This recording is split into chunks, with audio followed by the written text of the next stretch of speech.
नमस्कार, मैं हूं विपनेश माथुर और न्यूज लाइन में आपका स्वागत है। आज हम अपने खास कार्यक्रम में बात करेंगे संसद में कुछ ही दिनों के भीतर मचने वाले उस संग्राम की, जिसकी पटकथा पहले से ही तैयार हो चुकी है और ये पटकथा लिखी है कांग्रेस ने।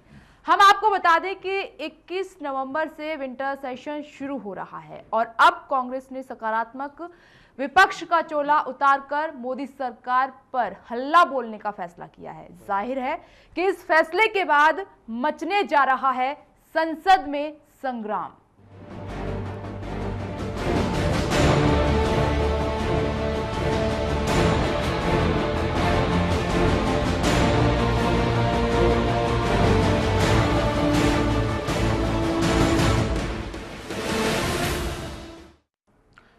कांग्रेस मोदी सरकार से बहुत ही ज्यादा खार खाए बैठी है। ये बात अलग है कि पिछले करीब 6 महीने में उसे सरकार को घेरने का कोई जानदार मुद्दा नहीं मिल सका, लेकिन कुछ मुद्दे हैं जिन पर कांग्रेस शुरू होने जा रहे विंटर सेशन में सरकार से लड़ सकती है और प्रधानमंत्री मोदी पर दबाव बना सकती है। चलिए आप रिपोर्ट के जरिए देखिए, जानिए कि मोदी सरकार को घेरने के लिए कांग्रेस ने किन किन मुद्दों पर होमवर्क किया है।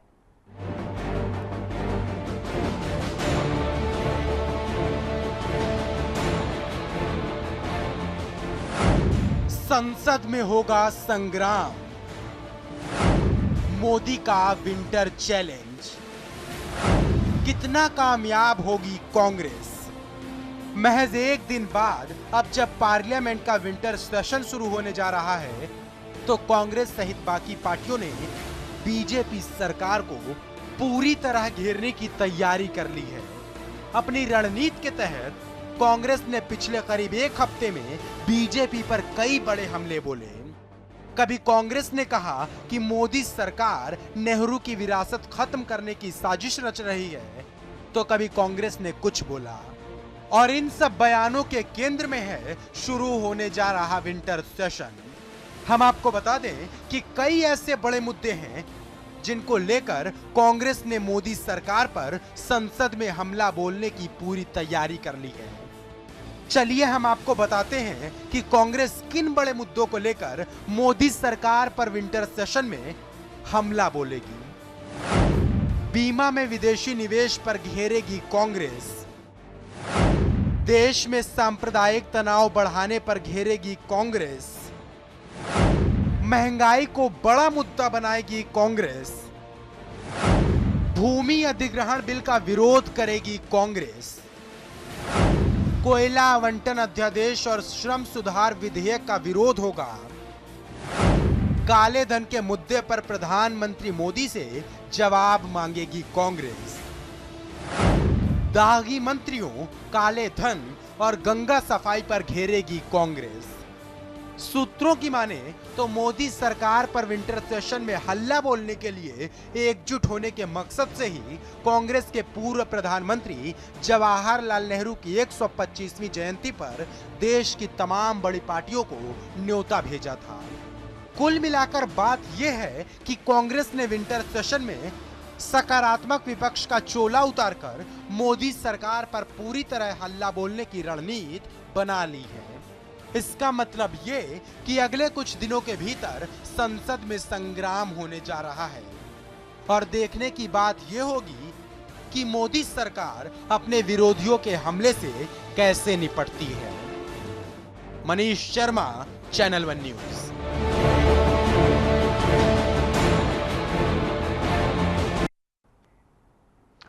तो संसद का शीतकालीन सत्र बहुत जल्द शुरू होने जा रहा है। 24 नवंबर से यह सत्र शुरू हो जाएगा और कांग्रेस ने अपनी पूरी तैयारी कर ली है सरकार को घेरने की। कोई कमी कांग्रेस नहीं छोड़ना चाहती है। कई मुद्दे हैं जिनको छुएगी और उन पर हंगामा होगा जमकर, क्योंकि कांग्रेस ने इस बार ठान ली है। क्योंकि एक भी मौका अभी तक कांग्रेस को ऐसा नहीं मिला है जिससे वो सरकार को घेर सके, सवाल उठा सके, अपनी आवाज को बुलंद कर सके। लेकिन ये पहला मौका आ रहा है जिसको कांग्रेस अच्छी तरह से भुना लेना चाहती है। इसी पर चर्चा करने के लिए हमारे साथ स्टूडियो में खास मेहमान मौजूद हैं। हमारे साथ बीजेपी के नेता चंद्रशेखर राय मौजूद हैं और हमारे साथ वरिष्ठ पत्रकार पुष्परंजन जी मौजूद हैं, हमारे समूह संपादक कुमार राकेश जी हमारे साथ मौजूद हैं और साथ ही हमारे पॉलिटिकल एडिटर मनोज वर्मा जी हमारे साथ मौजूद हैं। आप सभी का बहुत बहुत स्वागत है इस खास चर्चा में। मनोज जी, सबसे पहला सवाल आपसे मेरा है कि शीतकालीन सत्र शुरू होने जा रहा है, कांग्रेस को अभी तक कोई मौका नहीं मिला, अब पूरी तैयारी में है, आक्रामक तेवर है, जिसका अभी जीता जागता उदाहरण कांग्रेस ने दिया है। कॉन्फ्रेंस की गई और उसमें बीजेपी को इनवाइट नहीं किया गया,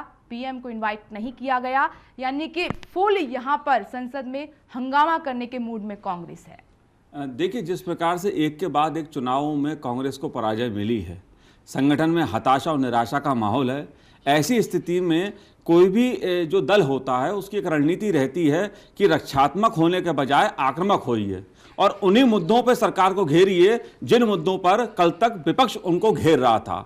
आज वही रणनीति कांग्रेस अपनाना चाह रही है संसद के भीतर, जो बीजेपी कुछ 6-7 महीने पहले अपनाती थी। लेकिन मुझे लगता है कि जिन मुद्दों को कांग्रेस उठा रही है, बेशक वो मुद्दे हैं, ज्वलंत मुद्दे हैं, काले धन पे जनता जवाब चाहती है, महंगाई का मुद्दा, ये सब मुद्दे हैं, लेकिन अभी ये इतना समय नहीं हुआ है कि संसद को ठप कर दिया जाए, संसद को नहीं चलने दिया जाए। मुझे लगता है कि इससे कोई बहुत भला कांग्रेस पार्टी का नहीं होगा। और जिस प्रकार से संसद के भीतर और बाहर की राजनीति को हम देख रहे हैं, अभी नेहरू जी की उस पर जो कार्यक्रम हुआ विज्ञान भवन में, उसमें भी हमने देखा कि कांग्रेस के अपने सहयोगी दल नहीं आए। तो कांग्रेस के साथ भी कई दिक्कतें हैं कि वो कई वरिष्ठ नेता नहीं आए, सहयोगी दल तो वो कांग्रेस। लेकिन इसमें आरोप बीजेपी पर ही लग रहा है कि कांग्रेस ने यहाँ पर कहा कि बीजेपी की प्लानिंग थी, रणनीति थी, रोकने की कोशिश की गई और इस प्रोग्राम को बीजेपी होने नहीं देना चाहती। देखिए, विपक्ष आरोप लगाता है सरकार पे, भाई विज्ञान भवन में अगर रोकने की कोशिश की थी तो कार्यक्रम हुआ कैसे। तो एक मुझे लगता है कि कांग्रेस पार्टी चीख कर यह बताना चाहती है कि बीजेपी के राज में 6 महीने में ही सब कुछ फेल हो गया है। जो चीज 10 सालों में कांग्रेस जवाब नहीं दे पाई, कांग्रेस अब बीजेपी से 6 महीने में सब चीज का समाधान चाहती है। लेकिन देश की जनता वो देख रही है सब कुछ। लेकिन बड़ा सवाल यहाँ पर ये उठ रहा है कि अगर आज कांग्रेस ये तमाम मुद्दों को लेकर वहां पर अपनी आवाज बुलंद कर रही है तो इसमें गलत क्या है? बीजेपी जब विपक्ष में थी तो बीजेपी ने भी तो यही किया। गलत नहीं है कुछ भी, उठाए कांग्रेस। मैंने जैसा कहा, ज्वलंत मुद्दे हैं, महंगाई मुद्दा है, काला धन मुद्दा है, सांप्रदायिकता मुद्दा है। लेकिन सवाल यह है कि अगर हम जो सरकार अभी 6 महीने बनी है उसे कुछ समय तो देंगे ना, या हम संसद को पहले ठप कर देंगे, साहब कुछ नहीं हो रहा है। तो 10 साल का भी तो जनता हिसाब आपसे मांग रही है कि 10 साल में आपने क्या किया था। तो बीजेपी ने कौन सा कायदे कानून को माना था? बीजेपी से भी तो यही कहा जाए संसद को चलने दीजिए, सत्र को चलने दीजिए, लेकिन वहां पर बीजेपी के नेताओं ने भी खूब हंगामा किया जब सत्र शुरू होता था। तब कहां सुनी उन्होंने स्पीकर की? तब भी आवाजें बुलंद की गई। मनोज जी, नहीं, विपक्ष की जो रणनीति होती है उसमें विपक्ष आक्रामकता दिखाता है, मुद्दे उठाता है, लेकिन मुझे लगता है कि टाइमिंग जरूर देखनी चाहिए। बीजेपी ने भी ऐसा नहीं किया कि संसद के बेल में नहीं जाना है, कई बार वो अपने स्थान से विरोध करते थे, लेकिन स्थितियां जो होती हैं उस पर बहुत कुछ निर्भर करता है। मुझे लगता है कि अगर कांग्रेस पार्टी संसद नहीं चलने देगी तो उसका एक नकारात्मक असर जाएगा, गलत संदेश देश में जाएगा और उसका नुकसान कहीं ना कहीं कांग्रेस पार्टी को ही होगा। चलिए, मनोज जी हमारे साथ आगे कंटिन्यू नहीं कर सकते क्योंकि मनोज जी को इसी खास कार्यक्रम में जाना है। आपका बहुत बहुत शुक्रिया मनोज जी चर्चा में शामिल होने के लिए।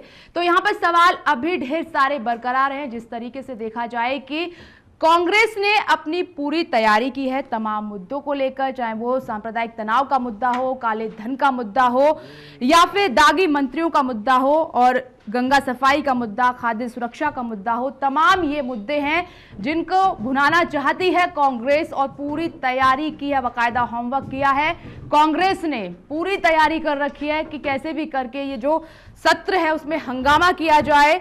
संसद का जो सत्र है हंगामे में धुलता है तो धुल जाए, कांग्रेस के इससे कोई मतलब नहीं है। कांग्रेस ने जो रणनीति बनाई है उसके तहत कांग्रेस बढ़ना चाहती है, क्योंकि इस मौके को बिल्कुल छोड़ना नहीं चाहती कांग्रेस।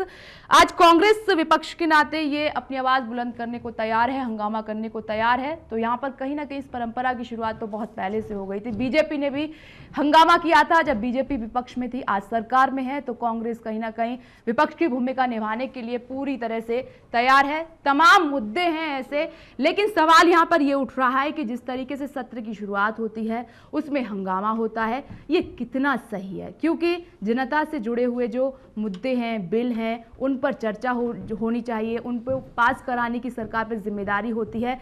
लेकिन यहां पर ऐसा बहुत कम देखने को मिलता है। पूरा जो सत्र है हंगामे की भेंट चढ़ जाता है।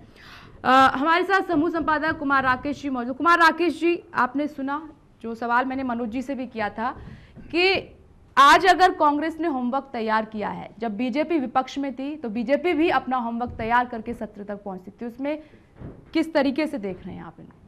देखिए, कांग्रेस ने जो होमवर्क किया है और जो आप कांग्रेस की बात कर रही हैं, सबसे बड़ी बात है कि कांग्रेस क्या संसद के अंदर विपक्षी दल की भूमिका में है, पहली बात। ठीक है, नंबर 44 सीटें नंबर तो ज्यादा हैं। मैं जो बात कर रहा हूं उसको आप सुनिए कि 44 नंबर तो हैं, लेकिन खुद ही जैसा आपने बताया कि नेहरू की जयंती में कांग्रेस के कई वरिष्ठ नेता सुशील कुमार शिंदे, कमलनाथ, चिदम्बरम जैसे लोग दिखाई नहीं पड़े। वो अलग है, जयराम रमेश कारण बताया गया विदेश में है, वो कौन कितना किसको गंभीरता से ले रहा है वो सोचने की बात है। रही बात मुद्दों की बात, अभी आज की तारीख में लोकसभा में 19 बिल जो पेंडिंग बिल हैं उनको लाने की बात है। यदि पेंडिंग बिल की सूची देखें उसमें एफडीआई भी है, उसमें लोकपाल भी है, मैरिज लॉ बिल है, Delhi special police establishment bill है, prize chit money and circulation scheme banning bill है, कॉन्स्टिट्यूशन अमेंडमेंट बिल है, कोल माइंस का बिल है, कंज्यूमर प्रोटेक्शन लॉ के 3 बिल है, press registration books and publication bill है। मेरे कहने मतलब ये जो बिल है टोटल 19 बिल जो हैं ये आज के नहीं हैं, ये पिछले सत्र से लंबित आ रहे हैं। ये सरकार जो नई सरकार किसी दल की नहीं होती है, सरकार आम जनता की होती है, चुनी होती है, और सरकार दलगत भावनाओं से परे होती है। तो ये जो बिल लंबित हैं पिछले कई सालों से लंबित चले आ रहे हैं, पिछले सत्र से लंबित आ रहे हैं। और जहां तक देखा जाए कि जो ये बिल है prize cheat and money circulation scheme banning amendment bill, इस पर यूके सिन्हा जो है सेबी के चेयरपर्सन वो पिछले साल भर से काम कर रहे थे। उसमें सबकी सहमति थी, जो चीट फंड कंपनी है, जो मीडिया के माध्यम से दुरुपयोग कर रहे हैं, जो अन्य लोगों का शोषण कर रहे हैं, उस पर कैसे अंकुश लगाया जाए। चलिए ठीक है, तो इस तरह के कई बिल हैं। तो मेरे कहने का कांग्रेस आशय है के नेता हमारे साथ दुष्यंत शर्मा जी भी जुड़ गए हैं। दुष्यंत जी, आपका भी बहुत बहुत स्वागत है इस खास चर्चा में। आपसे भी सवाल करूंगी, उससे पहले सवाल मेरा चंद्रशेखर राय जी से। चंद्रशेखर राय जी, कांग्रेस ने पूरी तैयारी कर ली हंगामा करने की, कैसे चलेगा ये सत्र और कैसे काम करेंगे फिर आप? देखिए, अभी तो सत्र शुरू नहीं हुआ है कि हम लोग मान ले हंगामा करेंगे। कांग्रेस इस जो आज की परिस्थिति में हताश कांग्रेस है। जिस तरह से हर राज्य में चुनाव उनके हाथ से निकल गया और सरकारें उनके हाथ से निकल गई, चाहे आप हरियाणा की बात करें जो उनके बहुत मजबूती से वहाँ लोग बैठे हुए थे, महाराष्ट्र लंबे समय से थे, राजस्थान उनके हाथ से निकला है। आज की तारीख में कांग्रेस के इंटरनल, जैसे कि कुमार राकेश जी बता रहे हैं कि आपने ये जो विज्ञान भवन में कार्यक्रम किया है उसमें दिखाई दिया कि कितनी हताश है।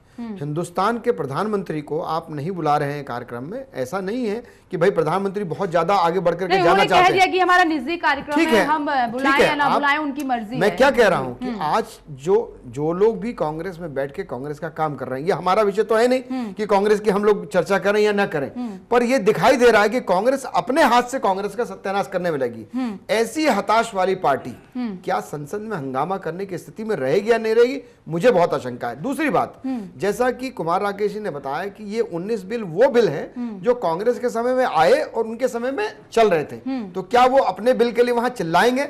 ये संभव है। जब ये बिल आए थे तब बीजेपी ने हंगामा किया था और कांग्रेस ने सवाल उठाए थे कि बीजेपी इसमें कई ऐसे बिल हैं की वजह से पास नहीं हुआ। इसमें कई ऐसे बिल हैं जिसपे आम सहमति रही है, कई न संशोधनों की वजह से वो लंबित किए गए। पार्लियामेंट्री प्रोसीजर के अंतर्गत कई ऐसे विधेयक होते हैं जिसपे आम सहमति की बात होती है। मुझे नहीं लगता इसमें कुछ खास विरोध की बात होगी। एफडीआई की बात होगी या कोल माइंस बिल को लेकर हंगामा हो सकता है, क्योंकि कोल माइंस का जो है पुराना पाप जो कांग्रेस के द्वारा किया गया, चाहे उनके कुछ ब्यूरोक्रेसी के द्वारा किया गया, उस पर आक्षेप पटाक्षेप की बात हो सकती है। चंद्रशेखर जी, मेरा यही कहना है, जैसे कुमार राकेश जी बता रहे हैं कि जो बिल का मामला है, अगर 19 बिल आ रहे हैं तो वो 19 बिल वहीं कहीं ना कहीं उस समय के थे, उसमें कुछ संशोधन होकर आ सकता है, ये लोग विरोध कर सकते हैं, विपक्ष की भूमिका में है, निश्चित रूप से अपनी भूमिका निभाने के लिए वो करेंगे। लेकिन क्या कांग्रेस के पास आज वो सिपाही, क्या वो सेनापति उस नॉलेज के साथ में बैठा है कि जो विपक्ष की भूमिका निभा पाएंगे?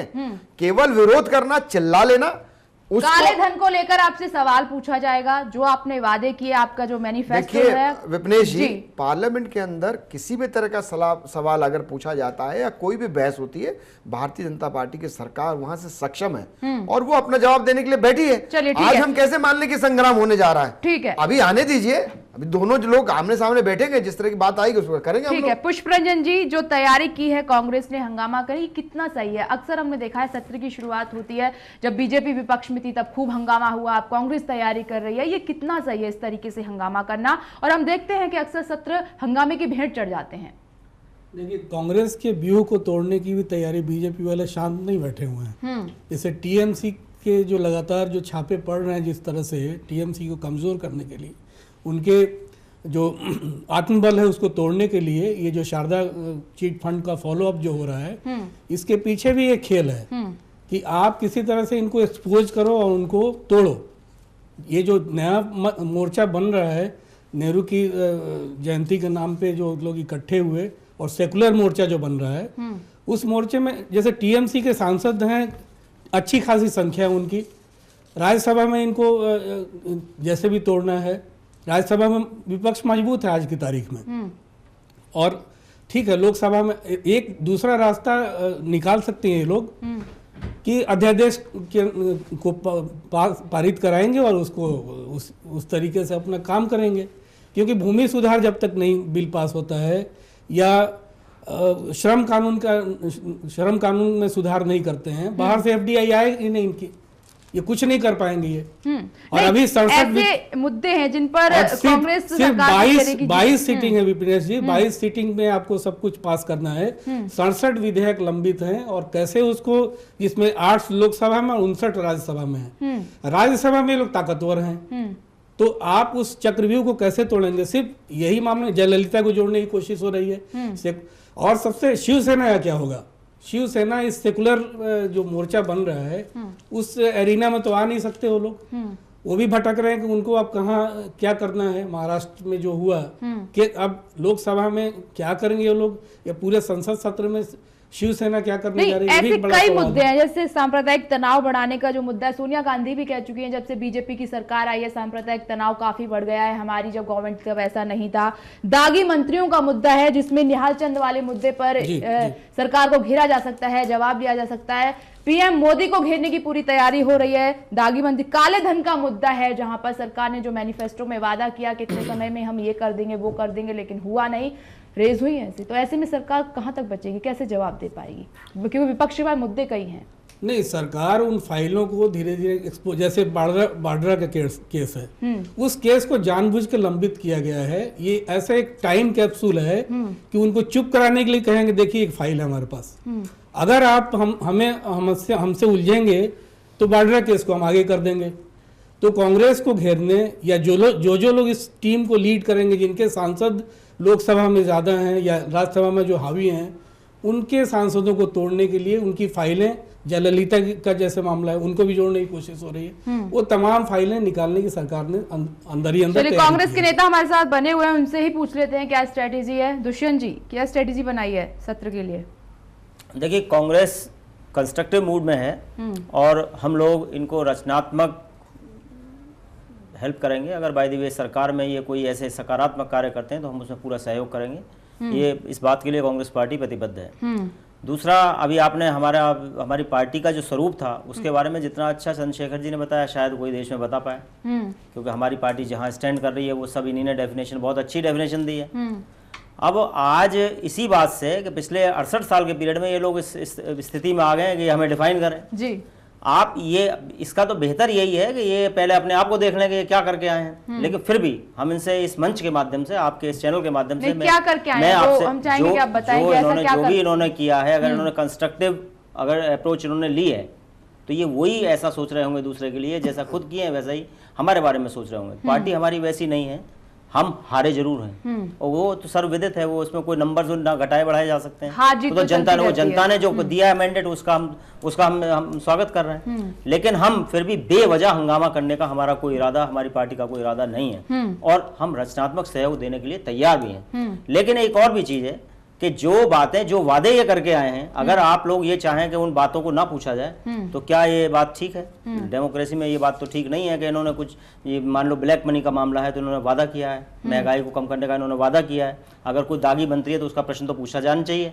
आप लोग नहीं कहेंगे कि आप लोग कांग्रेस ने क्यों हार मान ली है, क्यों पीछे जा रहे हैं, क्यों आप नहीं बोल रहे हैं? आप लोग तो बिना पूछे ही हमसे ये सवाल सब कर चुके हैं। सामुदायिक तनाव जो बढ़ा है देश में, जो जगह जगह दंगे हुए हैं, लोग अपने आप को सुरक्षित महसूस नहीं कर रहे हैं, तो अगर उससे रिलेटेड कोई बात है तो अगर वो सदन में पूछ ली जाए तो क्या वो ठीक नहीं है? नहीं, अगर दंगे का प्रश्न है तो दंगे तो आपकी भी सरकार के कार्यकाल में, देखिए, तो हमसे हमें कौन से बख्शा तो है ऐसे उन्होंने? में अगर मान लो सवाल- दंगे हुए थे तो कोई हमसे ये थोड़ी उन्होंने प्रसाद हमको दे दिया, यानी आपने बड़े अच्छे काम कराए, आपकी सरकार में बड़े अच्छे काम हुए। मेरा कहने का मतलब आपसे ये है कि अभी सदन को आने दीजिए, हाउस को चलने दीजिए।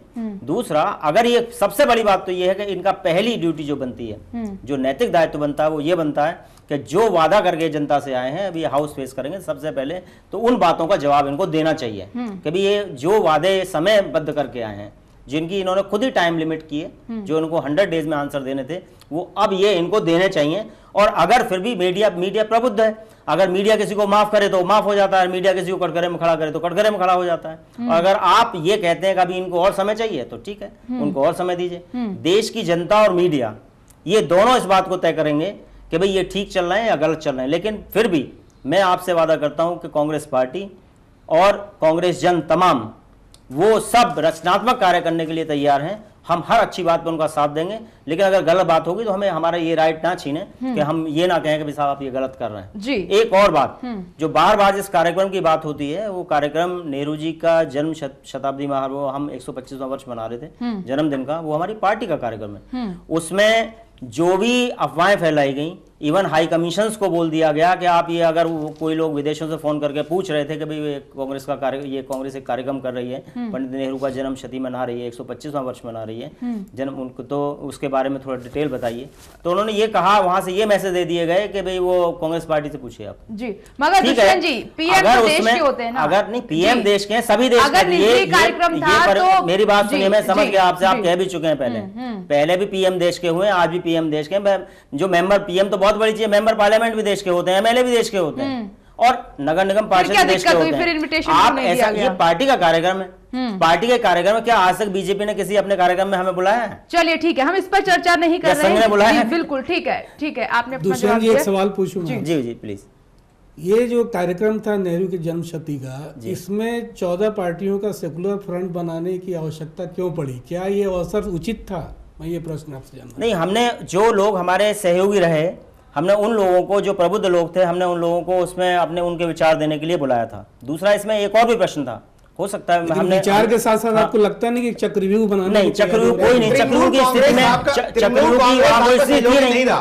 दूसरा, हमने अपने ही लीडर्स को अलग अलग एंगेज किया था, और आपके खुद जैसे के ही स्टेट बड़े के लीडर लीडर की बात आ रही थी, हमने उसमें स्टेट में उनको लगा दुष्यंत दिया। जी, उसमें खुद के आपके जो बड़े लीडर हैं वो नहीं पहुंचे। मैं आपसे इसके यही पीछे कह रहा था, क्या वजह हमने है? ये क्योंकि देशव्यापी कार्यक्रम था और राज्य नहीं, वो लेवल, तो बीजेपी की बात ही छोड़ दी, आपके अपने ही लोग नहीं मैं आए इस आपसे कार्यक्रम कहता हूं, में, मैं और आपको- बड़े चेहरे जो आपकी विपक्ष पार्टी में में। आपको आंसर दे रहा हूं, 2 बार आपको आंसर दे चुका हूं। जो ये हमारा खाली एक जगह दिल्ली में कार्यक्रम नहीं था, ये प्रदेशों में भी कार्यक्रम था, अच्छा। और उन प्रदेशों में हर जगह बनाया, केरल में भी मनाया गया था, और जो सीनियर लीडर से सारे वहां रोके गए कि भाई आप लोग यहाँ जाइए, कुछ लोग सेंटर से भी भेजे गए। तो ऐसा नहीं है कि उसमें कोई रेस्ट्रिक्ट किया गया, जिनको जहां का दायित्व दिया गया वो लीडर्स वहां मौजूद थे। जी, चंद्रशेखर जी, आपने सुना दुष्यंत जी को, क्या कहेंगे आप? यहाँ पर इन्होंने कहा कि हम सत्र में साथ देंगे जहां पर अच्छी बात होगी, लेकिन जो सवाल हैं, जो आपने मैनिफेस्टो में वादे किए, जो तय समय के हिसाब से पूरे नहीं हो रहे हैं, अगर वहां पर प्रश्न खड़ा होगा तो हंगामा होगा। नहीं, हंगामा नहीं होगा जी। अगर आप कहें तो सवाल उठाएं, नहीं तो अगर आप कहें कि सवाल मत उठाइए, चुप हो जाइए, यानी चुप तरीके से चंद्रशेखर आप जी कहें उठाएंगे, कि भाई जी। चुप रहिए, आप जो हम करना है करते रहे, तो हम चुप हो जाएंगे, जी, चंद्रशेखर क्योंकि हम तो कुछ है नहीं ना, हमारा तो कोई नंबर भी नहीं है। जी, ठीक है, मेरा चंद्रशेखर। कहना है कि दुष्यंत जी अच्छे व्यक्ति हैं, जरूरी नहीं कि कांग्रेस पूरी अच्छी हो।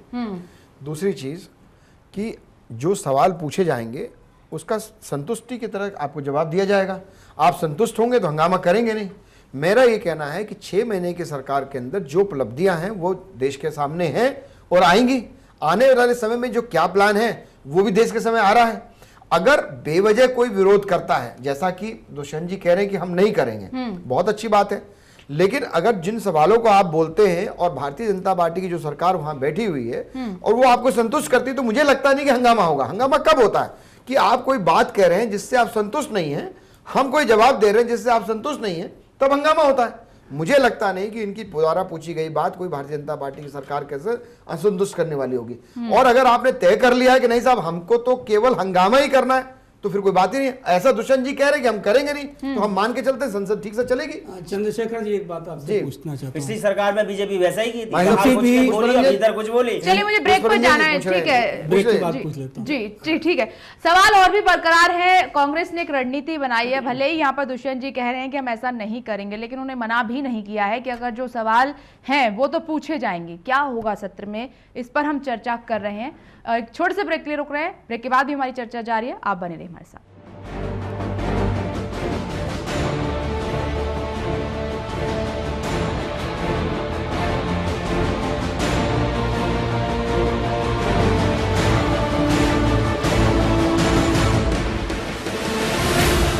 तो सभी मुद्दों को लेकर कांग्रेस जो है सीधे प्रधानमंत्री नरेंद्र मोदी से ज्यादा सवाल करने के मूड में दिख रही है, क्योंकि आम चुनाव में जो हुआ वो तस्वीर उभरी, वो सबने देखी। तो कहीं ना कहीं कांग्रेस के भीतर टीस भी है कई मुद्दों को लेकर। यहाँ पर होगा ये जो सत्र शुरू होने जा रहा है, हो सकता है कि वहां पर कांग्रेस वो अपनी टीस निकालने की पूरी कोशिश करे। इसी को हम लेकर चर्चा कर रहे हैं। आप कुछ कहने की कोशिश कर रहे थे पुष्परंजन जी।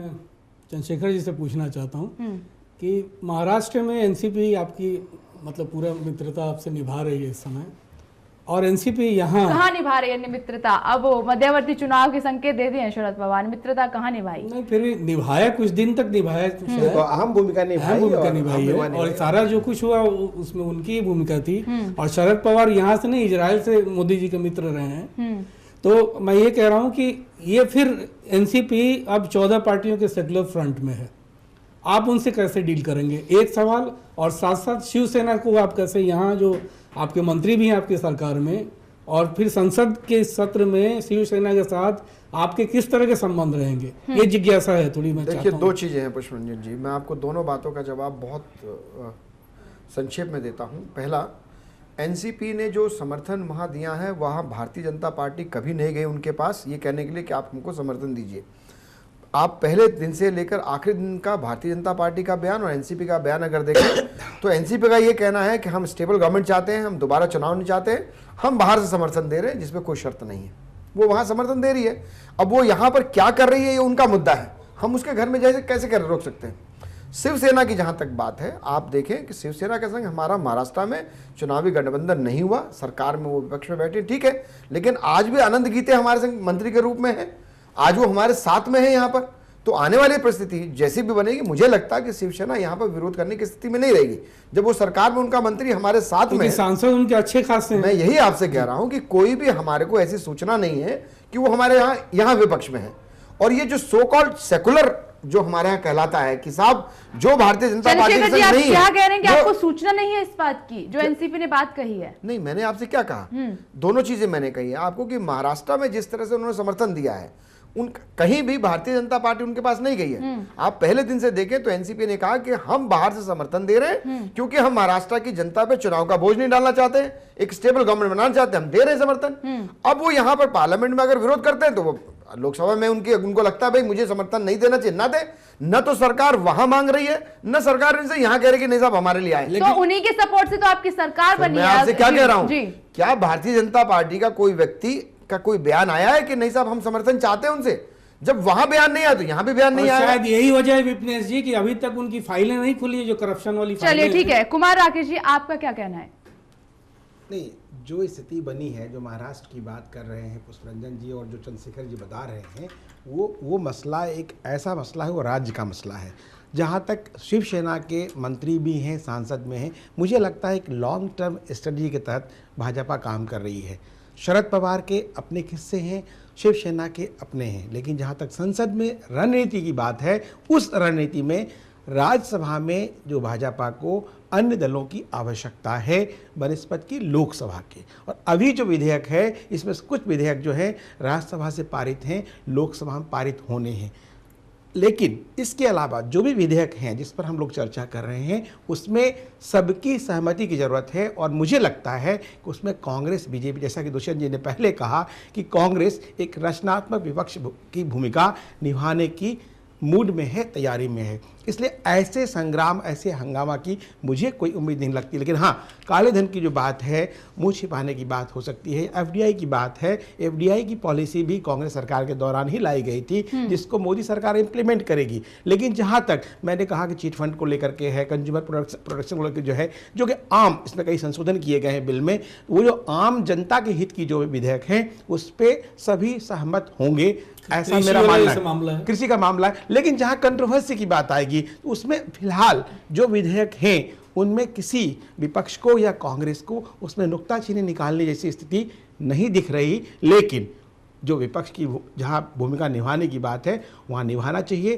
जैसा दुष्यंत जी ने कहा, जैसा कांग्रेस का मानना है, रचनात्मक भूमिका निभाएंगे। और जो जवाहरलाल नेहरू की बात थी जो उनकी बनाई गई, तो ये भी सब आपको पता है, सबको पता है कि किस तरह से उनकी जो 125वीं जयंती के लिए जो केंद्रीय समिति बनी, भारत सरकार की समिति बनी, उसको नरेंद्र मोदी ने टच नहीं किया। उसमें कुछ लोगों को शामिल किया है बाकायदा, तो विपक्ष के लोग हैं। क्यों? उनका मानना है कि जवाहरलाल नेहरू प्रधानमंत्री देश के थे, स्टेट्समैन थे। और जहां तक यदि उनकी कार्यशैली देखें, मैंने पहले भी कहा, आज भी कह रहा हूं, नरेंद्र मोदी के कार्यशैली में, प्रधानमंत्री नरेंद्र मोदी कार्यशैली में पंडित जवाहरलाल नेहरू, श्रीमती इंदिरा गांधी और राजीव गांधी के कार्यशैलियों का सम्मिश्रण दिखता है। यह हालांकि लंबा बहस का विषय है, लेकिन आप देखेंगे कि वो जिस तरह शासन चलाने की कोशिश कर रहे हैं, जिस रणनीति पे चल रहे हैं, जिस कूटनीति पे चल रहे हैं, उसमें अपने आप जो देश का ढांचा है उससे अलग नरेंद्र मोदी नहीं हो सकते। लेकिन हाँ, विकास की बात है, जो मुद्दा है, जिस तरह अमेरिका में कहा, उन्होंने ऑस्ट्रेलिया में कहा, फिजी में 28 साल के बाद कोई प्रधानमंत्री गया,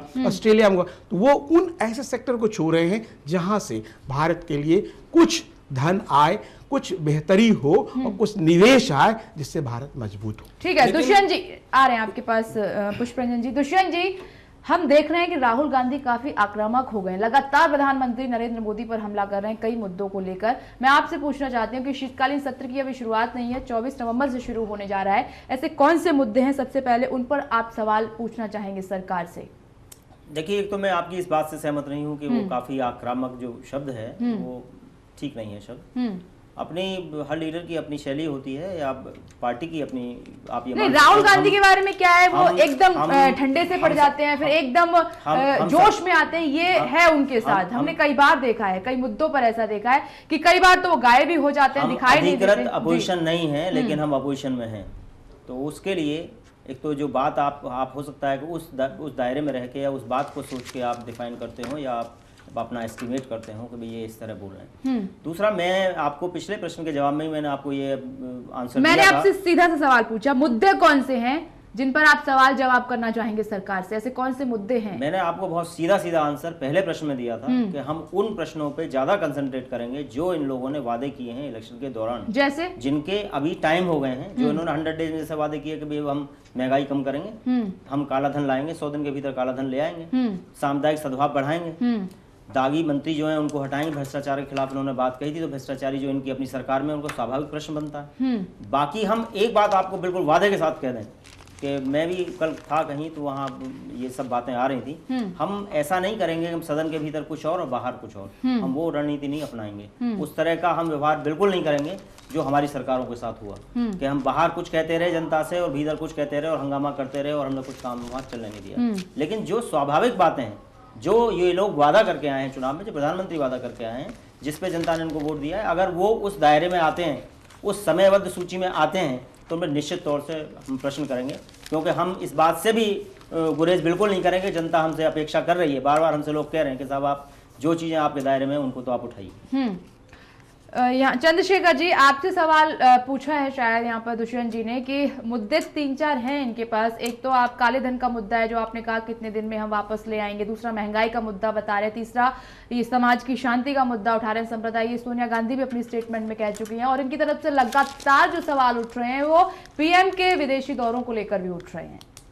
नहीं, पीएम के विदेशी दौरों में क्या, मुझे तो समझ में नहीं आ रहा है क्या सवाल उठ रहे हैं। अगर भारत का प्रधानमंत्री आज विश्व में घूम करके, जैसा कि कुमार राकेश जी ने कहा कि यहाँ इन्वेस्टमेंट लेके आ रहे हैं, ऐसा माहौल बना रहे हैं पूरे हिंदुस्तान का नाम, मेरे को तो बड़ा आश्चर्य हो रहा है कि इसमें कांग्रेस को क्या गुरेज हो रहा है। आज हिंदुस्तान का नाम, नहीं, विपक्ष सवाल ये पूछ रहा है कि पीएम कुछ दिन तो गुजारो भारत में। नहीं, अरे भाई, नहीं, लेकिन विपक्ष मुझे लगता है कि उनको ये सोचना चाहिए विपक्ष को भी कि ये प्री शेड्यूल दौरे हैं सब। मोदी जी ने अचानक दौरा नहीं तैयारी शुरू कर दी। ये सारा कुछ विदेश मंत्रालय यूपीए 1 में कमलनाथ कॉमर्स इंडस्ट्री मिनिस्टर थे, उन्होंने 85 देशों के दौरे किए, इतने दौरे जो कि तत्कालीन विदेश मंत्री ने नहीं किया था। बिल्कुल ये फैक्ट है। तो उसको आप उस दौरों को देश से जोड़ा जाए। हालांकि उन्होंने क्या किया, क्या बिजनेस डील किया, क्या अपना डील किया, वो अलग मुद्दा है। लालू प्रसाद यादव ने भी सवाल उठाया कि अनाराय हो गए मेरी बात लालू यादव तो बढ़ा गए हैं, उनकी तो क्या कह सकते सुनिए, हैं। ठीक है। मेरी बात कुछ ज्यादा हो जाता है। मेरी बात पूरी नहीं हो पाई। देखिए, विरोध जो होता है वो किस लिए होता है, मैंने पहले भी कहा। आज विरोध करने के लिए कांग्रेस के पास क्या आपको लगता है कि राष्ट्रमंडल खेल है, कलमाडी है हमारे पास विरोध करने के लिए? विरोध करने के लिए क्या कोयला घोटाला है? विरोध करने के लिए क्या आपको काले धन वाली जो बात आप बार बार कर रहे हैं कि क्या वो है इनके पास? जितने क्या हमारे पास 2G का घोटाला है? विरोध तो उस पे पार्लियामेंट रुकी है ना। कांग्रेस के पास ये मुद्दे नहीं कि विरोध करके रोक ले कांग्रेस। आप बिल आ रहे हैं, वो बिल आ रहे हैं जो पहले से संसद में आ रहे हैं, जिस पे पहले चर्चा हुई है, उन पे चर्चा होगी। आप असंतुष्ट नहीं होंगे तो आप बोलेंगे। फिर दूसरी बात, जैसे लोकसभा में आपने कुमार राकेश जी ने पहले भी कहा कि कौन नेतृत्व करेगा उस विरोध का। मैं तो ये बात बोलना चाहता हूं, क्योंकि वहां पर तो उस जो दायरा जो बना हुआ है कि कोई कहां बैठा हुआ है। अगर मान लीजिए करप्शन पे बिल आ रहा है, तैयारी तो है, तमाम करप्शन पे बिल आ रहा है, तो क्या करप्शन पे कांग्रेस बोलने की स्थिति में रहेगी? जी, मैं आपसे पूछना चाहता हूं। चंद्रशेखर जी, कुछ ऐसी चीजें हैं जो लगता है कि प्रधानमंत्री को एकदम कुछ ज्यादा बोल जाते हैं कई बार। जैसे अभी ऑस्ट्रेलिया में ही उन्होंने घोषणा कर दी कि 100% हम रेलवे में FDI करने जा रहे हैं। ये घोषणा कम से कम यहाँ राय लेके और चीजों को समझ के तब बोलनी चाहिए थी।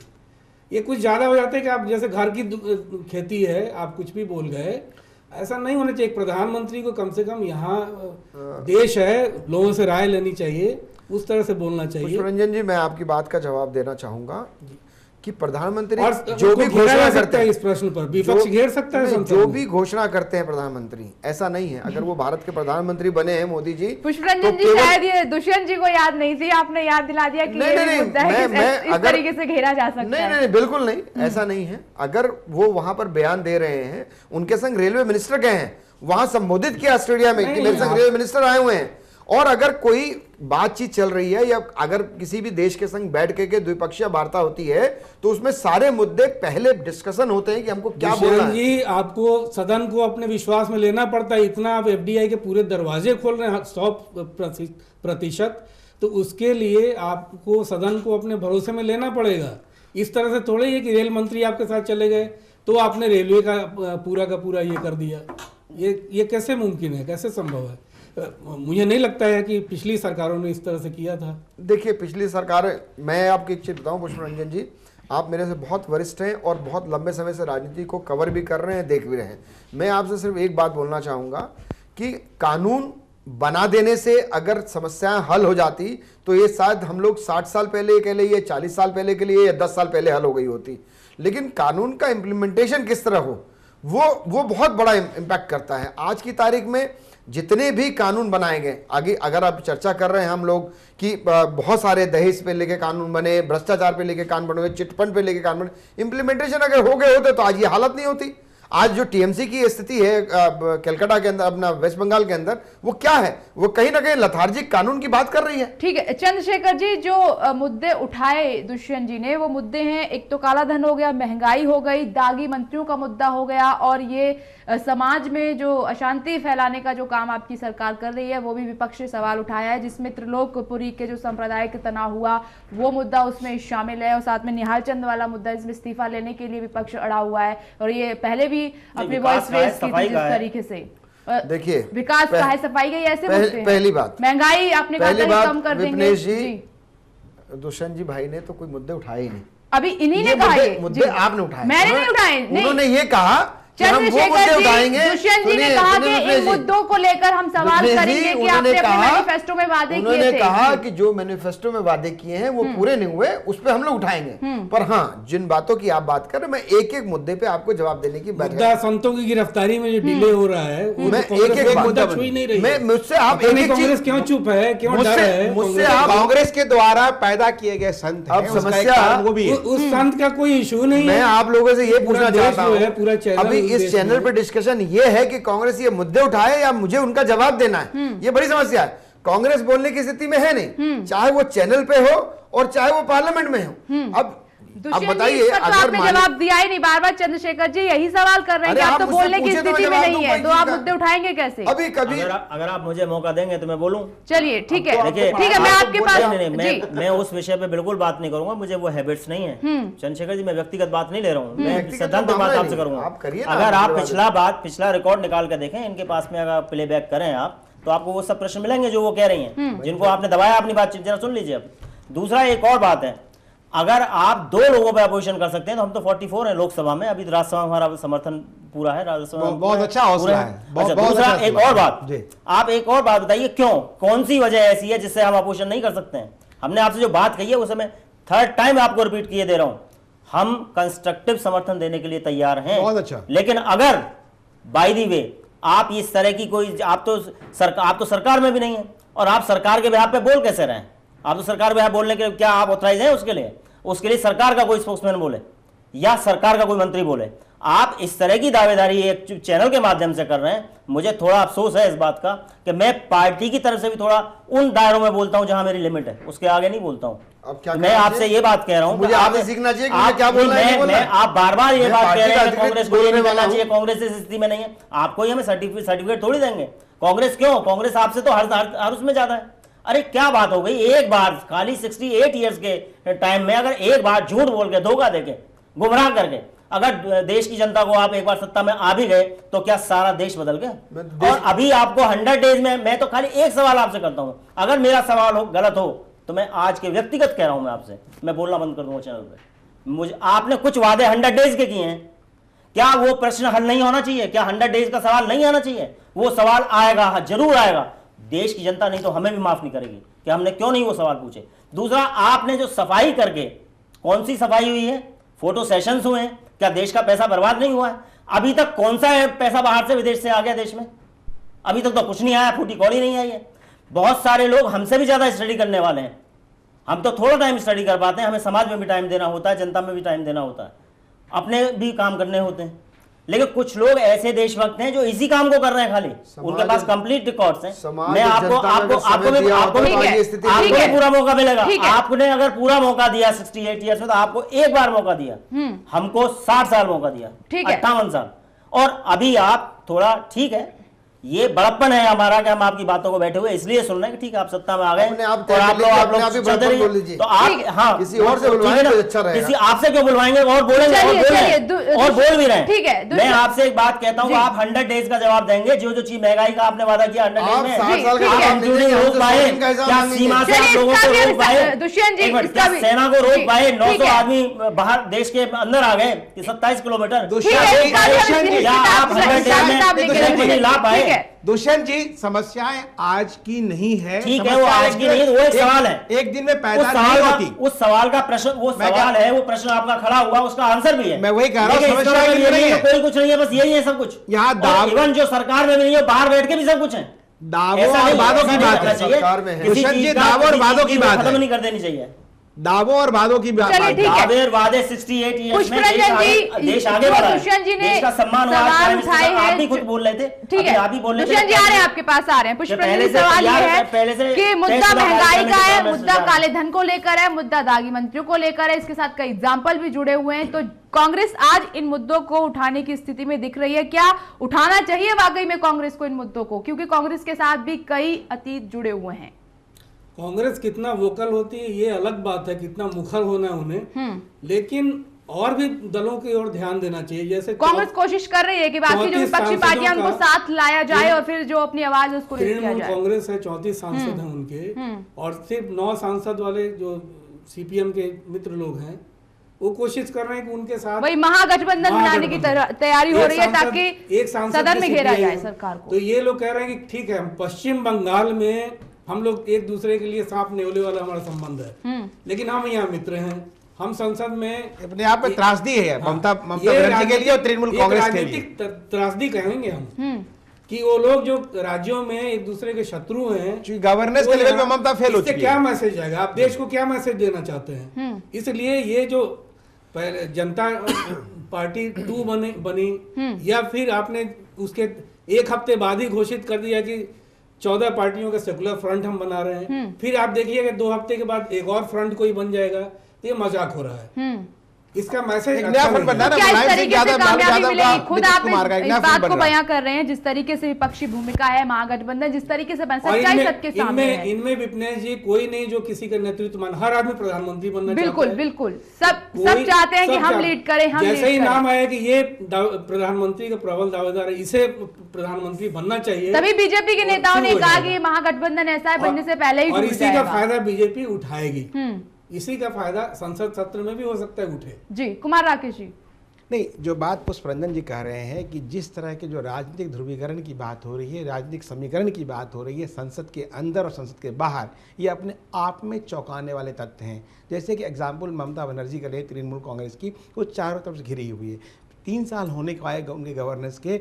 मैं भी 2 बार कलकत्ता गया हूँ। लगता नहीं है कि उस जो तथाकथित जो घोषणा थी ममता बनर्जी की, वो इसी सरकार है। शहर में ऐसी बदबूदार कोलकाता मैंने आज तक नहीं देखा।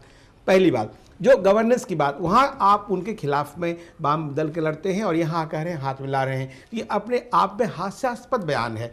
उसी की तरह 14 दल का गठबंधन कर लें चाहे जो भी कर लें, आने वाले 5 वर्षों में जो सरकार चल रही है उसमें आप उनके कार्यशैली में या उनके गवर्नेंस में या उनके क्रियान्वयन में यदि आप उनमें मीट मेख निकालें या उसकी नुक्ताचीनी करें तो बात समझ में आती है कि ये सिस्टम होना था, ये नहीं हुआ।